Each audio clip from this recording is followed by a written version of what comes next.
It's absolutely corrupted. Yeah, I'm coming in now. I'm going to go and do my, going to go and do the post-match review. Now, the people are waiting out there, aren't they? People are waiting. Now, we'll have to sort that out later. We'll do the raffle later. Oh, just one other thing, madam. How old is the grandfather? Yeah, I'm on my way. Tell them I'm coming. The one over there, madam. Sorry about that, people. Here I am. Sebastian Stickum up here at your service.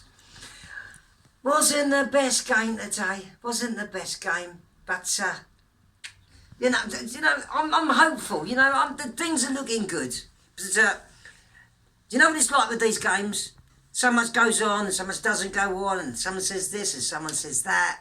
You know, I can't slow down. I get being picked up. So I prepared a statement. Which I'm going to read to you now. And this is one of my first post-match reviews. I'm telling you now, in 40 years' time, the post-match review will be the big thing of the game. Now, you know, but as long as no one sticks a camera too fucking close to your face, you'll be all right. Right, so, here we go. I felt the lads did themselves proud today. You know, they showed great character, and I'm pleased with the way they all stuck together and played as a team. Of course, it's a bit warm in here. I'm going to take my coat off here. Right there, hold on. Yeah. Sorry about this. Look. Yeah, go on, you're all right. No bickering at the back, you know. Blimey, yeah. No, let's get rid of that. Don't need that. Have a quick drink. Wet the old whistle, wet the old whistle. There we go. Right, so, yeah, like I said, God, fuck me, I don't know what's going on. I need the old thinking glasses, don't I?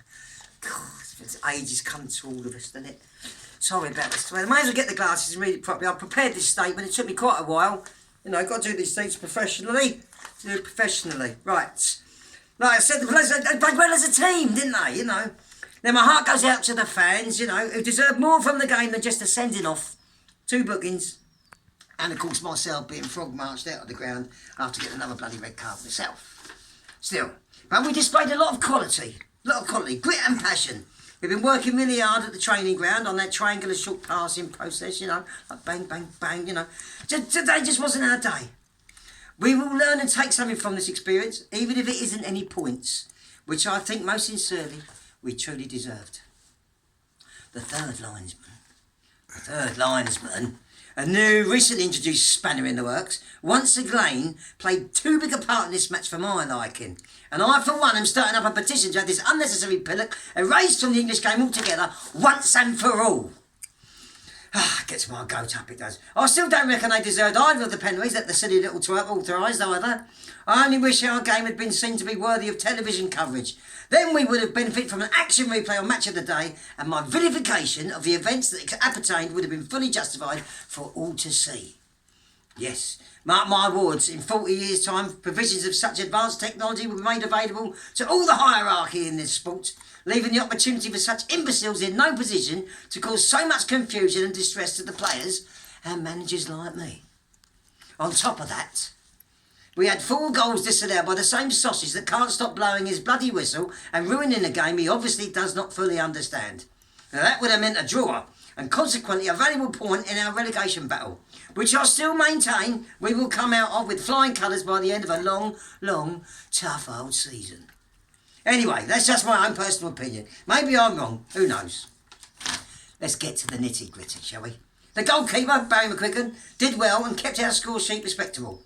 I felt we defended confidently at all times, with Jack Bugner playing a major part in proceedings, and Horace Hope was backing him all the way.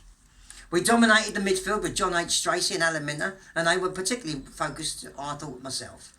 We do need to brush up a bit on our finishing skills, but Johnny Conte and especially Terry Mars kept going right to the end. I was also impressed once again with young Jimmy McDonald, who was, of course, very unfortunately, with the penalty fiasco. But once again, the third man, who genuinely thinks he is awesome wanking Wells, was responsible for the retaking of that particular spot kick, which was, let's be fair, luckily saved by the keeper. How many times do you see them dive forward, manage to get hit right on the crust, and then goes right onto the crossbar and deflects back into the north stand? God, this was out for the count for sure, to say the least. Let's be fair about it. If anything, we were our own worst enemy today. Now that's disappointing for sure. and can get a bit frustrating at times. But the boys know what's expected of them, and I'm sure once we analyse those little itsy bitsy teeny weeny little mistakes and iron them out nice and crisp and flat, we'll be back to our old selves ASAP. As for the alleged gesture by Clinton Mackenzie to the opposition fans, I couldn't see anything from where I was positioned, but I'm confident that none of my boys would do such a thing. Now, we take these accusations very, very seriously. We do. I'm telling you, honestly we do. And so if anything does come of it, then the relevant disciplinary measures will be taken by the club.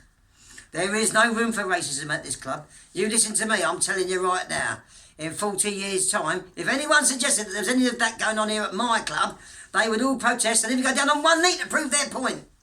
No small feat for a load of boys that always want to be up on their feet all times and running around all over the place. And I'm telling you that for nothing. But of course, I'll be long gone and dead and buried myself by then anyway. That's for sure. That's for damn sure. Even, what's his name? The reserve keeper, Charlie Magri, and Sylvester Pitty, who was stuck on the bench, played their parts. And my greatest respect and admiration for their undying loyalty to the club should be mentioned to the pair of them. All three of them. Still, that's why we all love the game. That's football for you. I should also mention at this time that our thoughts go out to the family of Stevie Martin, whose dad sadly passed away last week, and so didn't get the chance to witness his boy play in his favourite team's colours. Rest in peace.